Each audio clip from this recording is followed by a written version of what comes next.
Hello friends, welcome to Nafsheer kitchen. చాలా simple వేలో దోసకాయ పచ్చడి చాలా కమ్మగా ఉంటుంది. ఈ విధంగా ఒకసారి ట్రై చేయండి, చాలా బాగుంటుంది. ముందుగా స్టవ్ వెలిగించి కడాయి పెట్టేసి 2 టీ స్పూన్ వరకు ఆయిల్ అయితే వేసేసి, ఆయిల్ వేడయ్యాక 2 టేబుల్ స్పూన్ వరకు వేచిన పప్పు అయితే తీసుకుంటున్నానండి.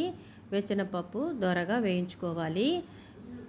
మనము తినే కారాన్ని బట్టి దీంట్లో మనం పచ్చిమిర్చి లేకపోతే ఎండుమిర్చి అయినా కూడా వేసుకోవచ్చు. నేనైతే ఈరోజు పచ్చిమిర్చితో చేస్తున్నాను.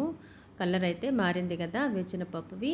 ఇప్పుడైతే నేను 6 పచ్చిమిర్చి అయితే తీసుకున్నానండి. కట్ చేసి ఈ విధంగా కట్ చేసుకుని ఫ్రై చేసుకున్న తర్వాత ఒక బౌల్లో తీసి పక్కన పెట్టేసుకోవాలండి. అదే కడాయిలో అలాగే 1.5 టీ స్పూన్ వరకు నూనె వేసి, నూనె వేడయ్యాక 3 మీడియం సైజు టమాటాలను 1 కప్పు వరకు అయ్యాయండి తీసుకుంటున్నాను. అలాగే దోసకాయ అయితే మీడియం సైజు ఒకటి తీసుకున్నాను, అది కూడా 1 కప్పు అయిందండి.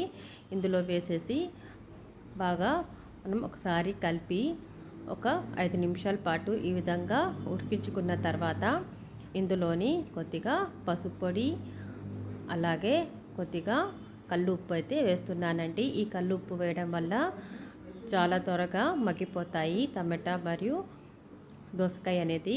అలాగే నిమ్మకాయ సైజ్ అంతా చింతపండు కూడా తీసేసుకొని ఈ విధంగా వీడియోలో చూపిన విధంగా వేసేసుకోవాలండి.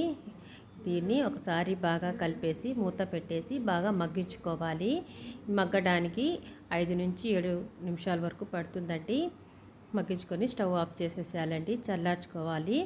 చూసారు కదా, ఈ విధంగా మగ్గించుకున్న తర్వాత పూర్తిగా చల్లారిపోయింది. ఇంకా మిక్సీ జార్ తీసుకొని ముందుగా ఫ్రై చేసి పెట్టుకున్న వేచిన పప్పు పచ్చిమిర్చిని కూడా ఈ విధంగా మిక్సీ పట్టేసి ఈ తర్వాత టమాటా దోసకాయను కూడా మిక్సీ పట్టేయాలండి. ఈ విధంగా మిక్సీ పడితే సరిపోతుంది.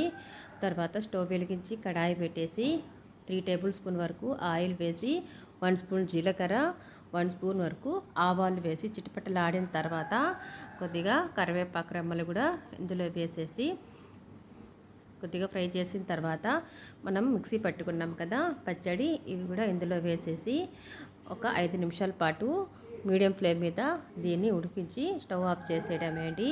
చాలా సింపుల్గా ఈజీగా చేసుకునే దోసకాయ పచ్చడి వేడివేడి అన్నంలో నెయ్యి వేసుకుని తింటే చాలా అంటే చాలా కమ్మగా, ఒక ముద్దకి 4 ముద్దలు ఎక్కువే తింటారండి, అంత కమ్మగా ఉంటుంది.